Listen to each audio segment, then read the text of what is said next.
जय भोलेनाथ शिव शंकर। ये जितने लोग यहाँ बैठे हैं सबका घड़ी घड़ी ये सवाल होता है, जो भी आते हैं उनका भी सवाल होता है कि मेरे साथ ये क्यों घटता है, मेरे साथ ये क्यों हो जाता है, मुझे ये क्यों भुगतना पड़ रहा है। ईश्वर के विधान को जो नहीं समझते हैं वही लोग, जो अज्ञानी हैं, प्रज्ञाहीन हैं, वही ये सवाल करते हैं। और ये सवाल करने वाले बहुत बड़ी संख्या में इस धरती में हैं, जो परमात्मा के हर विधान में एक शुभता है ये समझते नहीं हैं। मार्कंडेय जी के माता पिता ने अपनी पुत्र प्राप्ति के लिए तपस्या की तो भगवान प्रसन्न होके कहने लगे कि तुमको 16 वर्ष तक जीने वाला भक्त जीवी चाहिए या 100 वर्ष तक जीने वाला मूर्ख चाहिए। भगवान की भक्ति का संतान चाहिए, इसलिए 16 वर्ष तक जीने वाले पुत्र की कामना की मार्कंडेय जी के माता पिता ने। जब 16 वर्ष पूरा हुआ तब शिव मंदिर में मार्कंडेय जी शिव भक्ति में लीन थे। सामने जब यमराज प्रकट हुए, उनकी घोर आकृति देख के घबराए हुए बालक ने शिवलिंग को जाके आलिंगन किया और यमराज ने प्राण निकालने के लिए जब यमपाश फेंका, शिवलिंग को आलिंगन किए हुए होने से ये यमपाश शिवलिंग पर भी गिरा न मार्कंडेय पर भी गिरा। भगवान प्रकट हुए न सीधे अपने पैर से लात मारा यमराज के छाती पर। अब आप एक बात नहीं सोचे होंगे जिसको हम आज सब मिलके सोचे हैं कि 16 वर्ष तक की जिएगा, ये वरदान किसने दिया था महाराज? शिव शंकर ने। तो 16 वर्ष तक जिएगा ये वरदान शंकर जी ने दिया है। तो अब 16 वर्ष के बाद भी जीने दें तो ये वचन किसका खराब होता है? शंकर जी का ही खराब होता है।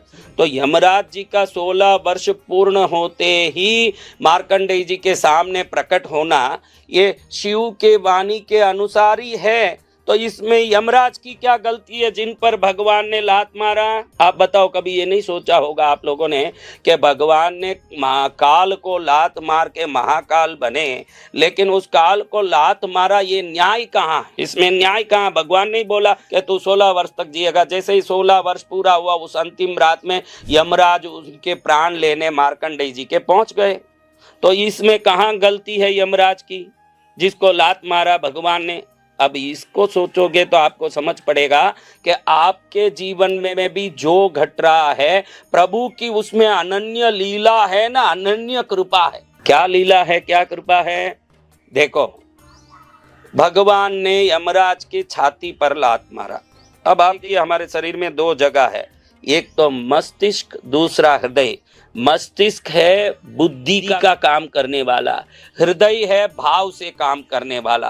और यमराज अगर अपने भाव से काम करने लगे तो कई लोग जो मरना चाहिए वो जीवित हो जाएंगे ना, कई लोग जो जीवित होना चाहिए वो मर जाएंगे, क्योंकि वहाँ बुद्धि से काम लेना चाहिए। तो भगवान ने यमराज को इसलिए लात मारा उनके छाती पर। वो छाती पर लात नहीं मारा है, अपना पैर वहां पर रख के।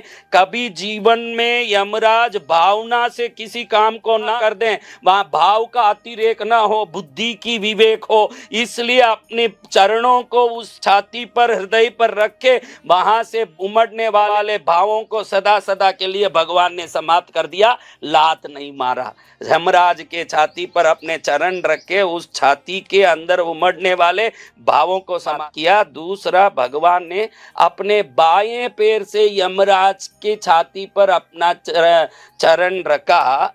बायां पैर तो भगवती का पैर है, क्योंकि भगवान का आधा अंग भगवान का है, आधा अंग भगवती का है। तो दायां पैर तो भगवान का है ना, बायां पैर भगवती का है। तो भगवान ने बायां पैर ही उठा के यमराज के हृदय पर रखा। इसका अर्थ क्या?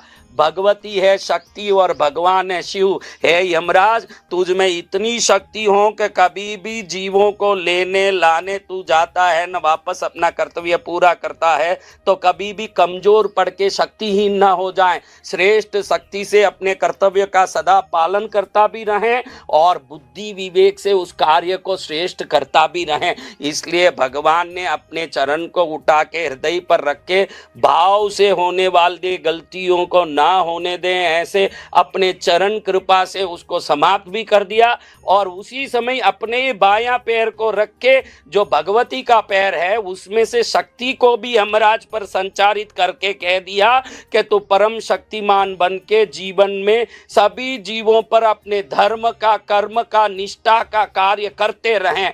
तो अब बताइए, किसी को दूर से देखने में लगेगा कि भगवान ने यमराज को लात मार दिया। अब सूक्ष्म रूप से देखोगे तो मालूम पड़ेगा कि अपने चरण से हृदय पर स्थान रख के भगवान ने यमराज के अंदर से उमड़ने वाले भावों को भी समाप्त करके अनुग्रहित भी किया, और बायां पैर रखने के कारण भगवती की शक्ति को भी उनमें संचारित कर दिया। अब बताओ, ये लात मारना है कि कृपा करना है? अगर ये समझ लोगे तो समझोगे कि आपके जीवन में जब कहीं आपको लात खाने की मन में भावना आती है कि मैंने यहाँ पर लात खा ली, तो समझ लेना कि वो लात नहीं है, वो प्रभु का अनुग्रह है जो इस प्रकार से आता है। जो प्रभु की विधान को समझ लेगा वही समझेगा कि हर शुभ अशुभ में और हर कठिनाई और सुलभता में भगवान की ही कृपा निहित है।